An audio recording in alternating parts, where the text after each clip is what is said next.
Le parti pris avec vous, Benjamin Amar, bonjour. Merci d'être dans ce studio. Vous êtes membre de la direction nationale de la CGT. On le dit depuis ce matin et ça vous fait réagir. Je vois d'ailleurs que Philippe est déjà au 32-16 qui nous attend. Nous sommes un pays qui travaille moins que les autres. Voilà ce qu'a dit Emmanuel Macron hier. On entend peut-être français fainéant.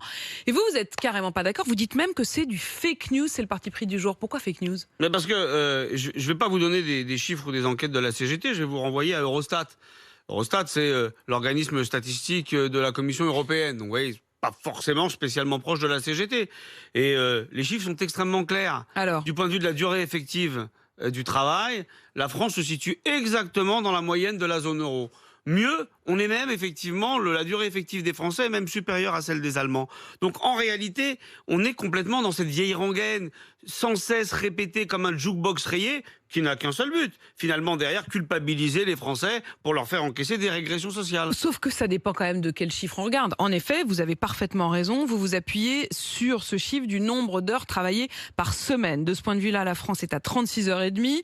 C'est plus que les Italiens, c'est plus que les Allemands, c'est plus que les Hollandais. Sauf que si on regarde sur la durée de la vie, c'est moins. Et surtout, si on regarde par habitant, vous avez entendu la chronique d'Emmanuel Le Chypre il y a un instant, qui nous dit que si on regarde le nombre d'heures travaillées par habitant et par an, c'est 630 heures. Parce qu'il n'y a pas assez de monde qui travaille.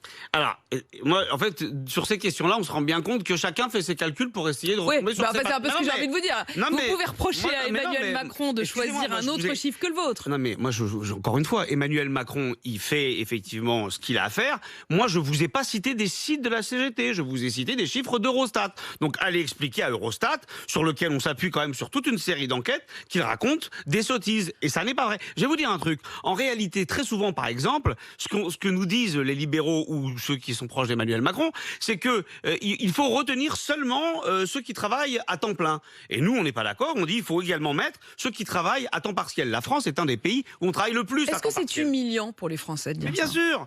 Tout comme dire d'ailleurs qu'on ne produit pas assez.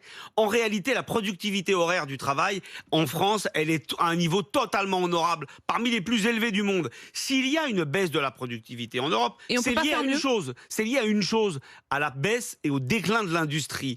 Et quand on regarde par exemple en Grande-Bretagne, le Royaume-Uni, la France a une productivité horaire supérieure. Quant à l'Allemagne, ça dépend des périodes. On n'est en aucun cas les pires feignants de la galaxie. Et vous faites donc partie de ceux qui disent on pourrait même aller plus loin et assumer de passer aux 32 heures. Mais bien évidemment, en réalité, une des solutions, une des pistes, c'est travailler mieux, travailler moins, travailler tous. Et d'ailleurs, dans les pays scandinaves, qui sont parmi les plus productifs de la planète, on est en train d'expérimenter la semaine de 4 jours, etc. Il y a des entreprises, alors en Espagne de la même manière, il y a même des entreprises françaises qui sont pionnières. Il y a une entreprise de l'informatique dans la région lyonnaise qui est effectivement sur la semaine de 4 jours et les 32 heures.